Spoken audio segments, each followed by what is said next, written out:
Test 2, Exam Practice. Listening, Section 1. You will hear a man who runs a recruitment agency talking to a young woman looking for a job. First, you have some time to look at questions 1 to 6.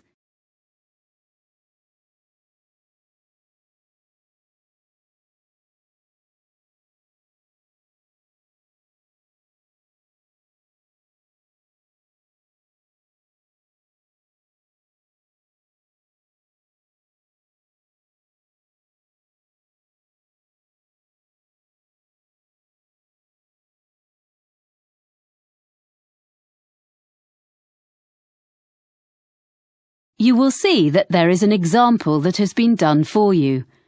On this occasion only, the conversation relating to this will be played first. Hello, Edwina, is it? Have a seat. Yes, Edwina. Thanks. I'm looking for a job as a nanny. I like working with children. I talked to you yesterday. Oh, yes. Well, we covered most of the ground on the phone yesterday. I've got a form I need to complete for my records. So, you're Edwina Riley, and how should we contact you? The woman's name is Edwina Riley, so Riley has been written in the space. Now we shall begin. You should answer the questions as you listen, because you will not hear the recording a second time. Listen carefully and answer questions 1 to 6. Hello, Edwina, is it? Have a seat. Yes, Edwina. Thanks. I'm looking for a job as a nanny. I like working with children. I talked to you yesterday. Oh, yes. Well, we covered most of the ground on the phone yesterday. I've got a form I need to complete for my records. So, you're Edwina Riley, and how should we contact you? By email. I check it regularly. What's the address? It's Edwina, like my name, then R-I, the first 2 letters of my surname, at worldnhet.com. EDWINARI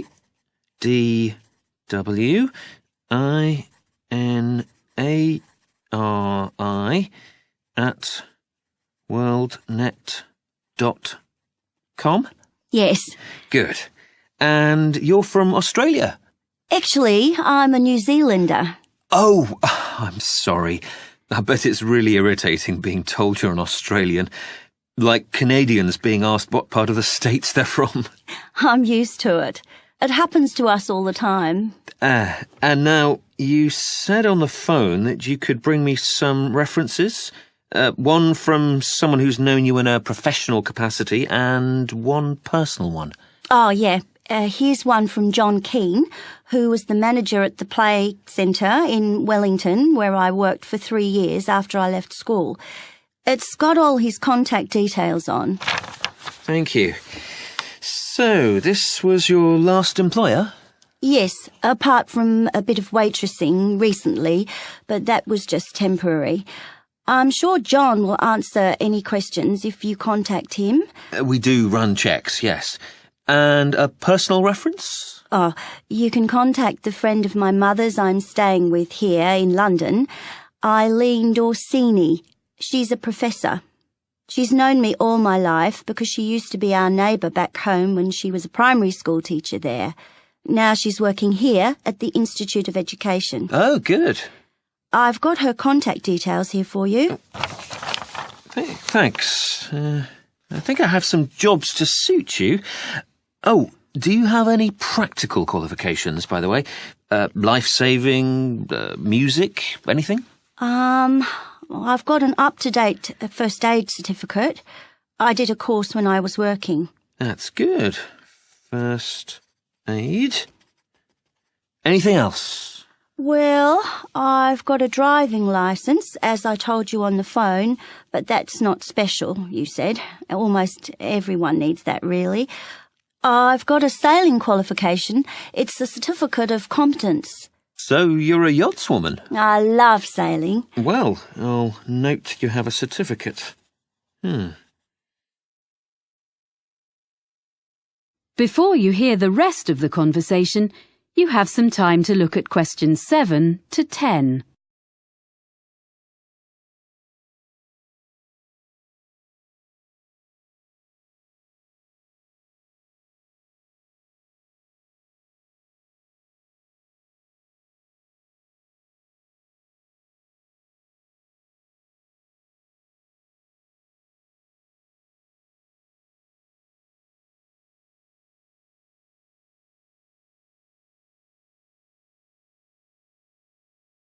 Now listen and answer questions 7 to 10.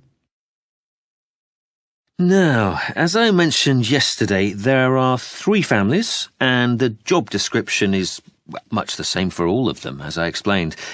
There are a few other things you need to know. Anyway, the first family is here in London. Yes, I did make a few notes.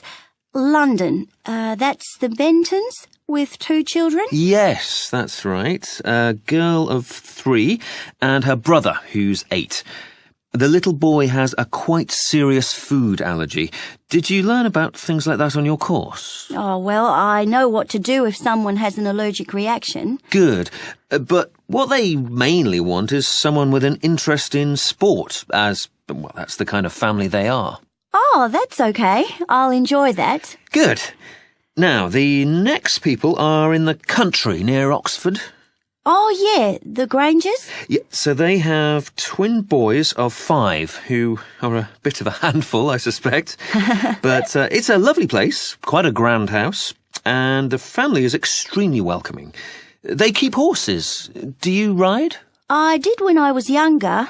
I like animals generally. Well, Animal Lover was their special request, so you'd be fine there. The last family... Yes?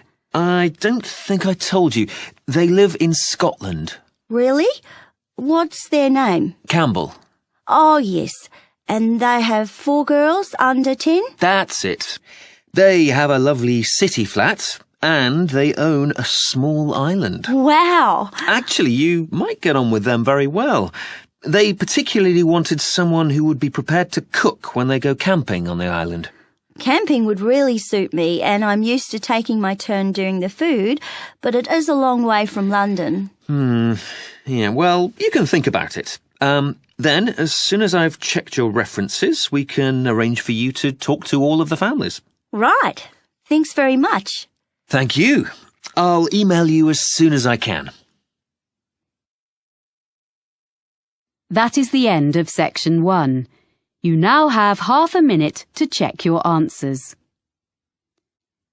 Pause the recording for 30 seconds. Test 2. Exam practice. Listening, section 2. You will hear a woman talking to a group of people who are looking round a sports and leisure centre. First, you have some time to look at questions 11 to 14.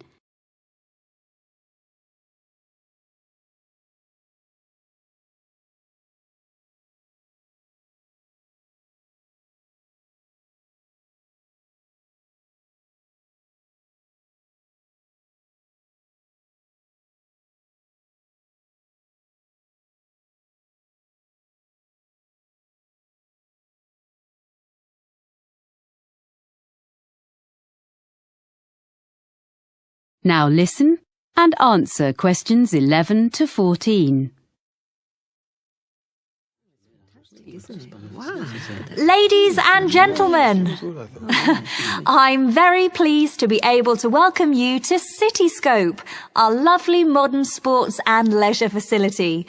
I've brought you up to the rooftop cafe on top of the stadium so that you can enjoy the view while I explain briefly what we have here and point out to you the major features of the site.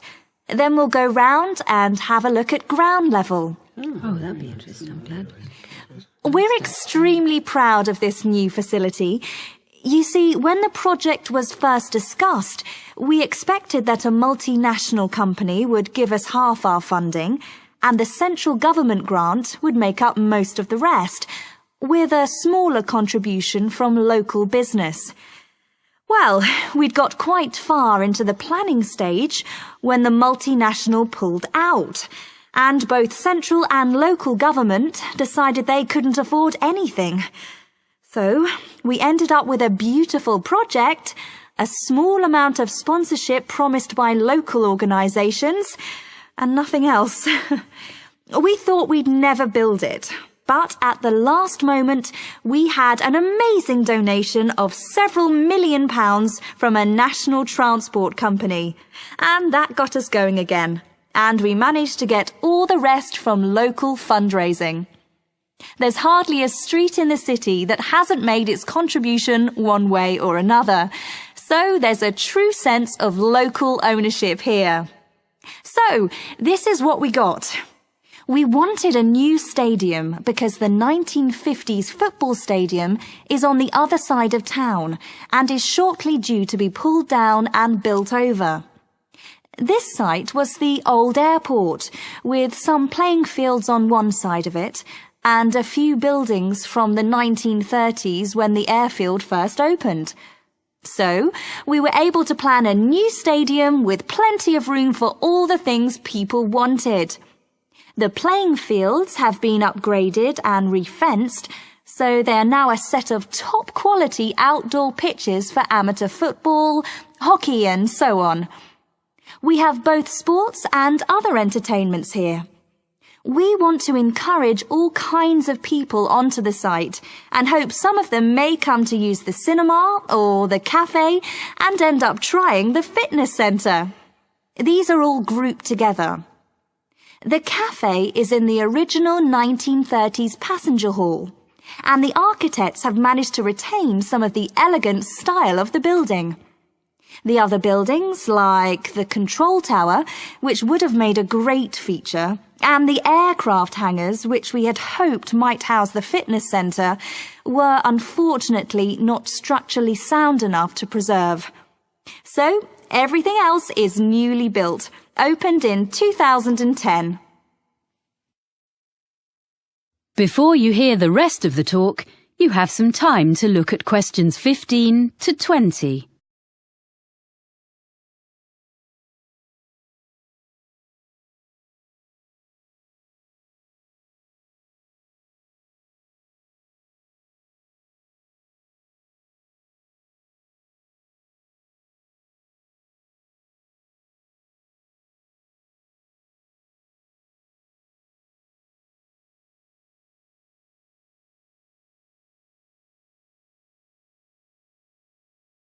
Now listen and answer questions 15 to 20. Right. Now, if you'd like to gather a little closer to the window, I'll point out the various buildings. We're at the highest point of the stadium here in the rooftop cafe, on the opposite side to the main entrance doors. On our left, you can see two buildings just beyond the end of the stadium. The closest one is the business centre, used for meetings and conferences and so on, which provides a good source of revenue for the upkeep of the sports facilities. And next to the business centre, the bigger building is the hotel, which is rented from us by an independent company. As you see, they are served by the perimeter road, which runs round 3/4 of the site. Now, coming round to the front of the building, immediately in front of the entrance, that circular open space at the end of the road is the transport hub. From here, there are buses and a monorail link to the free car park, about 10 minutes from here, but you can't see that. There's also a large secure cycle park. Oh, and disabled parking, of course. People find it's very convenient and it keeps the site virtually car-free. Okay, now if you look as far as you can over to the right, beyond the buildings, you can see our outdoor pitches, which I mentioned earlier. Between the pitches and the entrance is a little kind of pedestrian plaza. Are you with me? Okay, with the cinema in the building furthest away from us, next to the pitches. Then there's the 10-pin bowling between the cinema and the road. Near the far end of the perimeter road and between the mini roundabout and the pitches, there's our fitness centre with all kinds of equipment and a small pool and changing rooms for teams using the pitches. Then, joined onto the stadium, next to the entrance, is a range of small shops, which all specialise in sports equipment, clothes, shoes. They sell toys and so on as well, all that sort of thing. They seem to be doing well. As you see, the service road goes right round, but we keep the traffic and the pedestrians well apart. So it's all very relaxed round the plaza, popular with families. And just in front of the bowling is our lovely restaurant. You can see it from here. It's that building on the plaza between us and the bowling. It's open all day and in the evenings. There's quite a queue there at weekends, I'm pleased to say. So, now you've got the layout, we can go and have a closer look at everything. Oh, nice. That is the end of section 2. You now have half a minute to check your answers. Pause the recording for 30 seconds. Test 2. Exam practice. Listening, section 3. You will hear two people called Chloe and Ivan talking about a business studies course. First, you have some time to look at questions 21 to 25.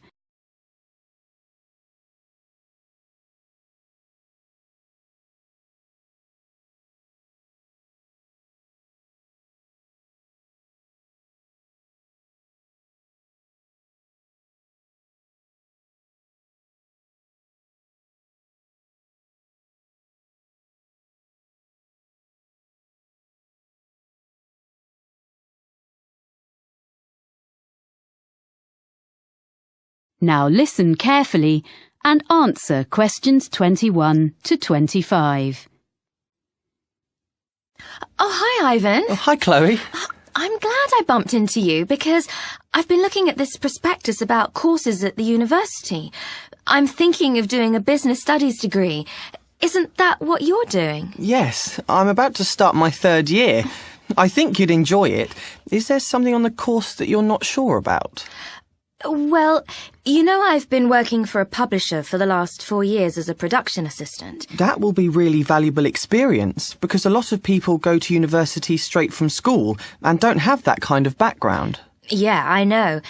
And I'm used to dealing with figures and percentages and things, but it's been a while since I've sat down and put my ideas into an essay. I was never that good at it, and I'm not sure I can do it now. But you did okay at school, so I'm sure you'll soon get into it again. I was worried about different things when I started, like if I'd be able to use all the computer programs. But you only really need the basics. You have to do a lot of presentations, and I thought that would be hard. But we'd actually had such a lot of practice at school, it was fine. But did you find writing essays easy? It was okay, but I was hopeless at getting them in by the deadline. And I was always late for lectures, so I had to work hard at that, and I tend to be early now. It's good that you've sorted yourself out before you go and get a job, or you might not have it very long. I think the course looks really interesting. It is. And it also gave me the chance to spend 6 months working in a local business last year. That's not so important for me, unless I could go abroad to use my foreign languages. But that doesn't seem to be on offer, which is a shame. What really appeals to me, though, is the idea of being assessed throughout the year. I think that's a much more productive way of learning, instead of everything being decided in an exam at the end. It's good for people like you who are hard-working all year round. You'll be spending all your time in the library. They've just expanded it too. That's good. Well, yes and no. They've made the study area bigger, but it means they've taken some of the magazines and periodicals away. So I think it was better as it was. The university is expanding all the time, and there are lots of new courses coming next year. Well, that's great news, isn't it? It means the college will have a better reputation, as more people will hear about it. So that's good for us. I agree, but they really need to add more lecture rooms, as we often have lectures in tiny rooms. Well, you obviously think overall it's a good place to do a degree. I should probably go and have a look round. Well, it's holidays now, and there's not much going on there. Oh, so it's probably not worth going in now. But you could email my tutor. I know he'd be happy to answer any questions. I can give you his email address. I looked at quite a lot of other universities and read loads of prospectuses, but I thought this one was the best. Before you hear the rest of the conversation, you have some time to look at questions 26 to 30.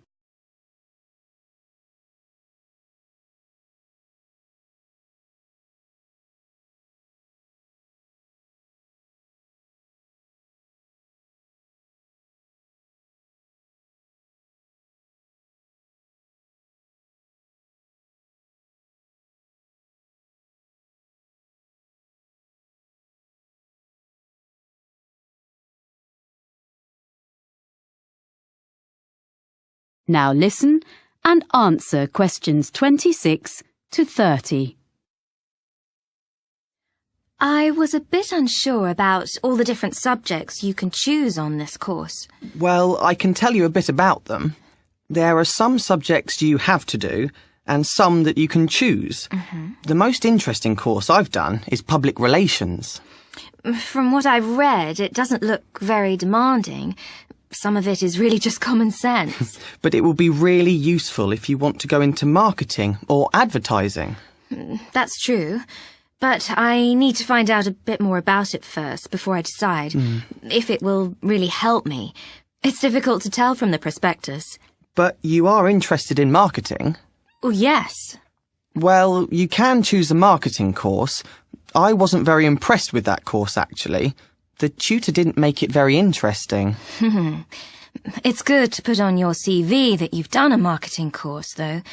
So that would be a definite for me, and maybe I'd get a different tutor. What other courses did you choose? I'm doing taxation, as I was thinking of training to be an accountant, but I'm not sure now. Oh, that will be a good option for me, because I enjoy working with figures. Although I don't want to be an accountant, it'll be good to have an understanding of taxation, especially if I ever run my own business. Then there's the most popular course, which is human resources, and a lot of people seem to get jobs in that field. My friend works in human resources, and she's really good at it. But I don't think I've got the right personality, so I'd give that one a miss. I'm more interested in how businesses actually work, the structure. That's a compulsory course, the structure of business. Oh. But you might find information systems helpful. Is that kind of computer programs? Some of it is, but also databases, project management, and other things. Oh, this sounds useful. But I'll have to look at some of the other possibilities first. You know, Ivan, this course sounds as though it would suit me. I'm going to apply. Great. If there's anything else you want to ask me, you've got my number. Thanks. That is the end of section 3. You now have half a minute to check your answers. Pause the recording for 30 seconds. Test 2. Exam practice. Listening, section 4.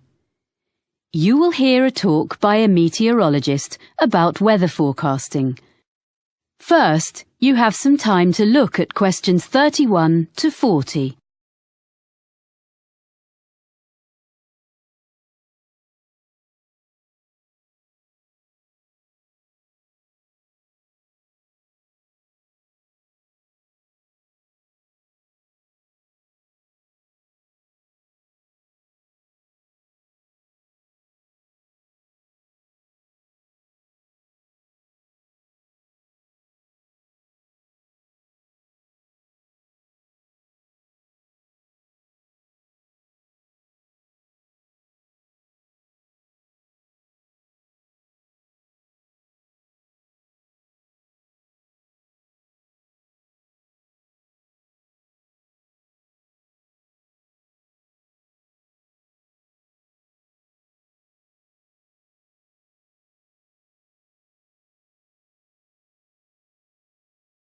Now listen carefully and answer questions 31 to 40.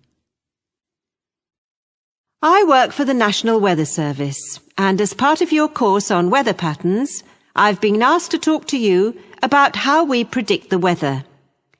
We're so used to switching on our TVs and getting an up-to-date weather forecast at any time of day or night that we probably forget that this level of sophistication has only been achieved in the last few decades, and weather forecasting is actually an ancient art. So I want to start by looking back into history. The earliest weather forecasts appeared in the 1500s in almanacs, which were lists of information produced every year. Their predictions relied heavily on making links between the weather and where the planets were in the sky on certain days. In addition, predictions were often based on information, like if the fourth night after a new moon was clear, good weather was expected to follow. But once basic weather instruments were invented, things slowly started to change. In the mid-15th century, a man called Nicholas Kuser, a German mathematician, designed a hygrometer which told people how much humidity there was in the air. To do this, Kuser put some sheep's wool on a set of scales and then monitored the change in the wool's weight according to the air conditions. A piece of equipment we all know and use is the thermometer. Changes in temperature couldn't really be measured until the Italian Galileo Galilei invented his thermometer in 1593. It wasn't like a modern-day thermometer because it had water inside it instead of mercury. In fact, it wasn't until 1714 that Gabriel Fahrenheit invented the first mercury thermometer. In 1643, another Italian, called Evangelista Torricelli, invented the first barometer, which measured atmospheric pressure. This was another big step forward in more accurate weather predicting. As time went on, during the 17th, 18th and 19th centuries, all these meteorological instruments were improved and developed, and people in different countries began to record measurements relating to their local weather. However, in those days it was very difficult to send records from one part of the world to another, so it wasn't possible for them to share their information until the electric telegraph became more widespread. This meant that weather observations could be sent on a regular basis to and from different countries. By the 1860s, therefore, weather forecasts were becoming more common and accurate because they were based on observations taken at the same time over a wide area. In 1863, France started publishing weather maps each day. This hadn't been done before, and other nations soon followed. So that was the start of national weather forecasting. And I'll now tell you how we at the National Weather Centre get the information we need to produce a forecast.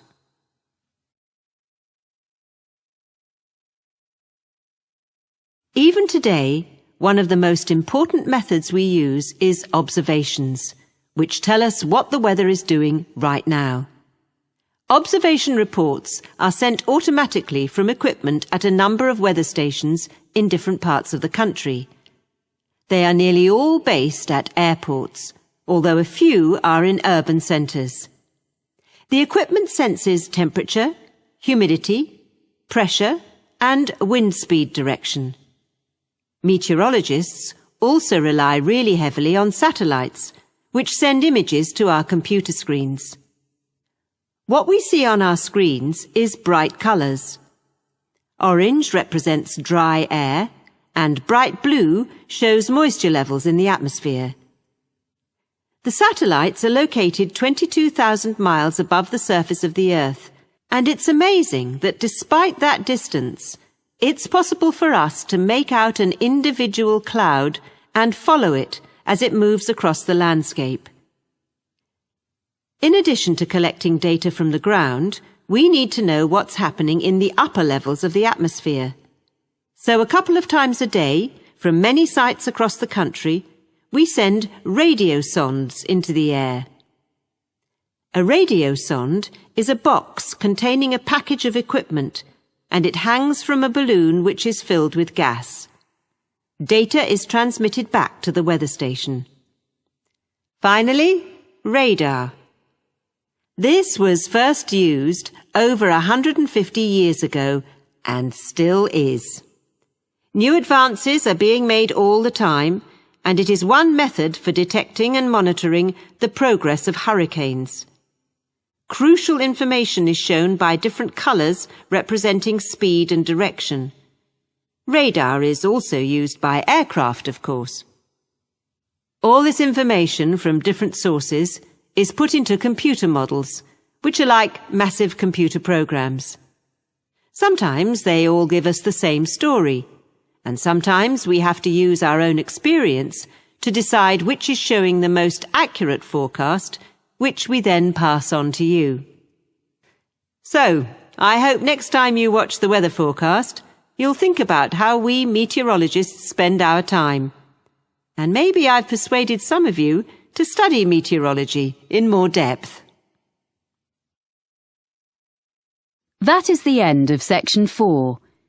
You now have half a minute to check your answers.